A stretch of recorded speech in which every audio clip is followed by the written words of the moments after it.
السلام عليكم ورحمة الله. أهلا ومرحبا بيكم في موضوع جديد بنجاوب فيه على سؤال مهم من الأسئلة اللي بتوصل لنا على الصفحة أو على اليوتيوب أو على الفيسبوك. موضوعنا هو نجاح عملية اللحمية عند الأطفال. طيب، ما نقول نسبة نجاح العملية عند الأطفال. الحقيقة بفكركم إن في فرق كبير قوي ما بين نسبة نجاح ونسبة تحسن. نسبة نجاح يعني أنا لو قلنا نسبة نجاح 70%، يعني لو عندي 10 بيعملوا عملية، 7 العملية بتنجح 100% و3 العملية بتفشل. مثلا مريض فقد السمع تماما وعملنا له عملية، وقبل العملية قلنا له خد بالك إن ممكن السمع ما يرجعش. 10 من العيانين دول 7 العملية بتنجح وبيرجع السمع، و3 السمع ما بيرجعش تاني خالص. أمال نسبة تحسن يعني إيه؟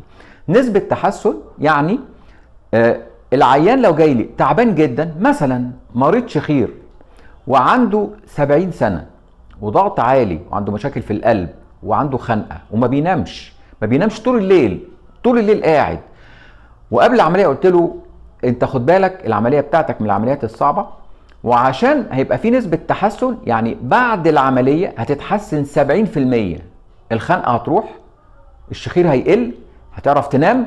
فيقول لي الحمد لله ده 70% تحسن، بالنسبة لي ده شيء جميل جدا. عشان كده الفرق كبير قوي ما بين نسبة النجاح ونسبة التحسن.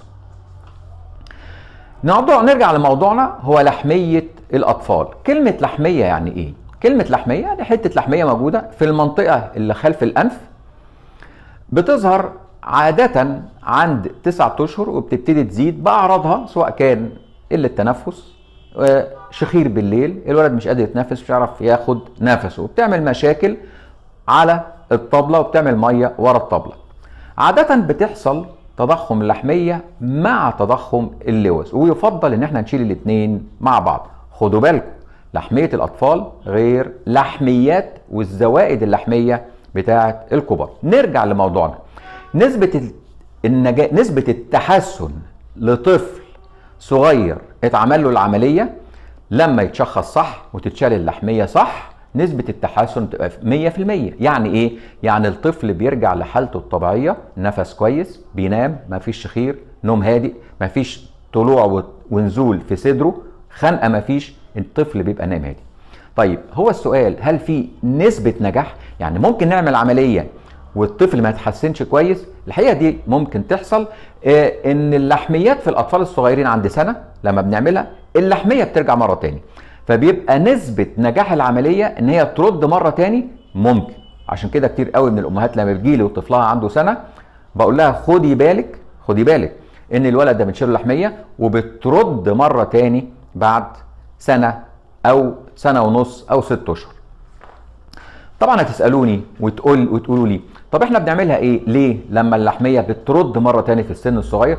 طبعا عشان الأعراض، طبعا عشان المشاكل، طبعا عشان الخنقة، طبعا عشان مشاكل المية اللي ورا الطبلة. كل الكلام ده لازم نعمل عملية اللحمية حتى لو ردت مرة، حتى لو ردت مرتين، لأن العملية كلها موضوع بسيط جدا ما بياخدش ثواني. طيب يا دكتور، ده احنا بندي البنج مرتين للعملية. انت لو تعرف ان عملية اللحمية للطفل الصغير في المرة التانية بتاخد قد ايه؟ بتاخد 5 دقايق بالكتير، يعني يا دوبك تقريبا ما بياخدش بنج خالص. طيب بيجيلنا سؤال تاني مهم، احسن طرق لاستئصال اللحمية الأطفال ايه؟ الحقيقة في طرق كتير جدا. في الطريقة العادية خالص اللي هي بالكحت، وفي بالمنظار، وفي بالكوبليشن، طرق كتير. لكن خلونا نتكلم كلام وخلينا نسهل على الناس.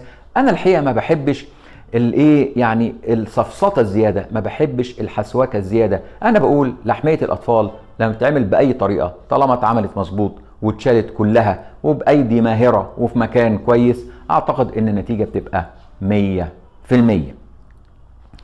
يا رب يكون الموضوع عجبكم، يا رب يكون الموضوع استفدتوا منه، وزي ما بنقول اللهم علمنا ما جهلنا وانفعنا بما علمتنا. مع تحياتي دكتور هشام إبراهيم.